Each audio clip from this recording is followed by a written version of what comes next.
তো hello everyone, good morning সবাইকে and welcome back to my channel. তোমরা সবাই কেমন আছো? আশা করছি খুব ভালো আছো। আজকে নতুন একটা ব্লগ নিয়ে তোমাদের সঙ্গে চলে এসেছি। আর এই দেখো, আজকে কিন্তু অনেকদিন পর এই বেড কভারটাকে চেঞ্জ করব। তো চলো তাড়াতাড়ি গুছিয়ে নিই, দিন তারপরে আসছি।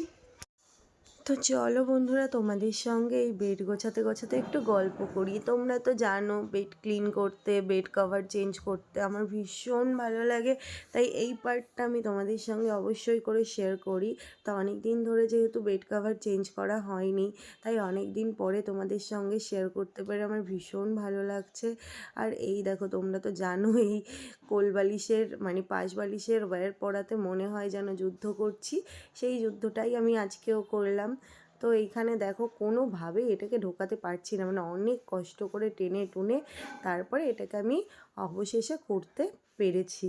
তো দেখো হয়েছে। তো নিজেকে তখন মনে হচ্ছিল যে এখন যুদ্ধতে সাকসেস হয়েছি। তো এই যে দেখো গুছিয়ে নিচ্ছি। আর আজকে একটা হোয়াইট কালারের বেড কভার পাতবো। তো তোমরা তো জানোই হোয়াইট কালারের বেড কভার আমার ভীষণ ভালো লাগে। আর তোমাদেরও নিশ্চয়ই হোয়াইট কালার খুব ভালো লাগে। অ্যাকচুয়ালি কী বলো তো, পাততে তো ভালো লাগেই, কিন্তু ভয় লাগে যে একটুখানি এক ফোঁটা চা পড়ে গেলে না দাগ হয়ে যাবে, পুরোটাই নষ্ট হয়ে যাবে। ওই জন্য আমি ভাবি বেশি একটা পাতি না। তো আমার অনেকগুলো বেড কভার, তোমরা তো অনেকেই আমার ভিডিও যারা রেগুলারলি দেখো তারা জানোই। তো এই দেখো বন্ধুরা, আমার কিন্তু বেড গোছানো হয়ে গেছে। তো এই দেখো বন্ধুরা, ফাইনালি কিন্তু আমার বিছানা গোছানো ডান হয়ে গেছে। আর আজকে একটা হোয়াইট বেড কভার পেতেছি। তো কতটা সুন্দর লাগছে! আমার তো হোয়াইট বেড কভার ভীষণ পছন্দ। তোমরা কে আমার মতন হোয়াইট বেড কভার অনেক পছন্দ করো, অবশ্যই কিন্তু কমেন্ট করে জানাবে, ঠিক আছে? তো চলো এবার আমি ঘরটা ঝাড় দেবো, দেন ঘরটা মুছবো। তো চলো তাড়াতাড়ি করে নিই। তো এই দেখো ঝাড়া নিয়ে চলে এসেছি, চলো ঝাড়টা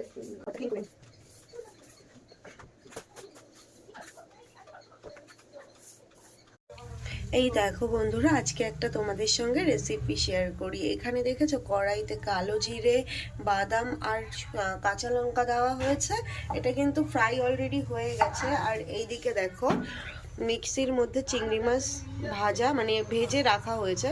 তো এখন এটা আর এটা একসঙ্গে দিয়ে মিক্সড করা হবে। দেন তারপরে দেখো কত সুন্দর একটা জিনিস হয়, দেখাচ্ছি তোমাদের। তো দেখো এর মধ্যে সব দেওয়া হয়ে গেছে। অল্প একটু পরিমাণ মতন লবণ দিয়ে দিল মা। এবার হচ্ছে এটাকে পেস্ট করা হবে।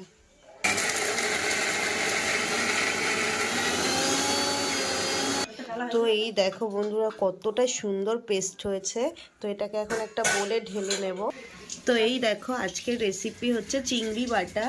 তো এর মধ্যে একটু সর্ষের তেল দিয়ে দেবো ওপর থেকে, দিয়ে এটাকে রেখে দেব। এই দেখো ব্যাস এতটুকুই। এটা কিন্তু তোমরা একবার কেউ ট্রাই করো, এটা কিন্তু খেতে অসাধারণ সুন্দর লাগে। তো যখন খাবো তখন তোমাদের সাথে শেয়ার করব। এই দেখো এদিকে হয়ে গেছে চিংড়ি বাটা, আর এইদিকে রান্না হয়েছে পাবদা মাছ। কি সুন্দর দেখতে হয়েছে। এইদিকে দেখো এখন শাক ভাজা হচ্ছে, মা সবে শাক ভাজাটা বসালো। এটা হলে আজকের রান্না ডান।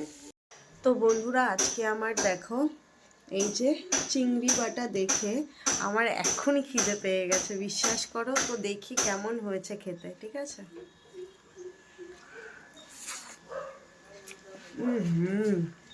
অসাধারণ, দারুণ খেতে। তো চলো খেয়ে নিই। হ্যাঁ, তো এখানে ঠাকুরদাকে খেতে দিয়েছি সেই চিংড়ি মাছ বাটা দিয়ে। দা খেয়ে বলো কেমন। এটা জামাও পরোনি? কেমন লাগলো এটা খেয়ে? খুব ভালো। কি এটা বলো? সর্ষে বাটা চিংড়ি মাছ। সর্ষে বাটা না, এটা চিংড়ি বাদাম বাটা, বাদাম চিংড়ি বাটা। বাদাম চিংড়ি, যাই হোক ভালো না খেতে? খুব ভালো। আপনারাও খেয়ে দেখবেন, খুব ভালো লাগে। হ্যাঁ একদম, এইভাবে রান্না করলে খুব ভালো লাগে। আর এই দেখো পাবদা মাছ কি দারুণ দেখতে হয়েছে। তো চলো এখানে ঠাকুরদা খাওয়া দাওয়া করুক, আমি যাবো স্নান করতে। তো হ্যালো ফ্রেন্ডস, আমার স্নান ধান সব কিছু কমপ্লিট হয়ে গেছে। আর এখন আমি যাব ঠাকুমাকে নিয়ে একটু ব্যাংকে। ঠাকুমার একটু ব্যাংকের বইয়ে একটু প্রবলেম হয়েছে, মানে আপ টু ডেট হচ্ছে না। তো আমার মনে হলো বারকোডে প্রবলেম আছে। তো উনি একা একা তো বোঝে না, তো এখন নিয়ে যাব একটু ব্যাংকে। তো আমারও শরীরটা একটু ভালো লাগছে না, ভাবছি একটু মেডিসিন নিয়ে নেব। তো ফোন করেছিলাম যেই ডক্টরকে আমি দেখাই, তো উনি এখন নেই, উনি বললো সন্ধেবেলা আসবে। তো জানি না কি হবে, দেখাতে পারবো কি পারবো না। আপাতত একটু অ্যান্টিবায়োটিক কিছু নিয়ে আসবো, কারণ না পুরো বুকের মধ্যে কফ জমে রয়েছে, তো মানে নিঃশ্বাসে খুব প্রবলেম হচ্ছে, খুব অসুবিধা হচ্ছে, ঘুমোতে পারছি না রাতের বেলাতে। তো যাই হোক, চলো বন্ধুরা, যাই রেডি তো হয়ে গেছে, এইভাবেই চলে যাব, ব্যাংক তো এখানেই সামনেই আছে। তো ঠাম্মা রেডি হয়ে গেলে তারপর বেরোবো। চলো আবার পরে আসছি।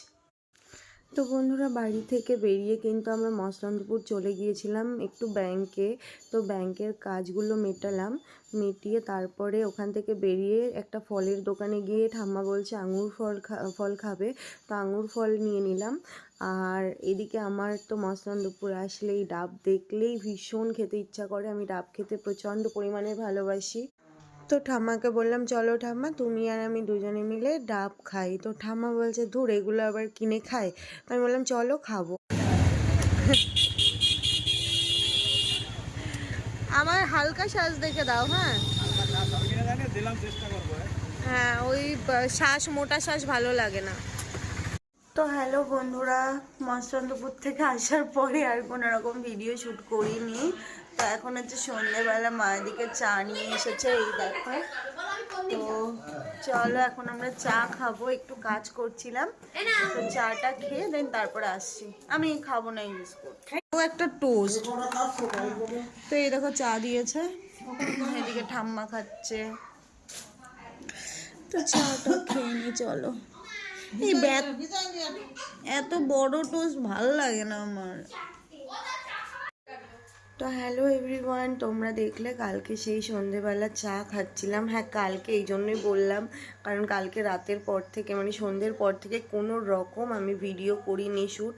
তো তার জন্য এখন সকালবেলা ঘুম থেকে উঠলাম, উঠে অলরেডি বিছানা তুলে নিয়েছি দেখো।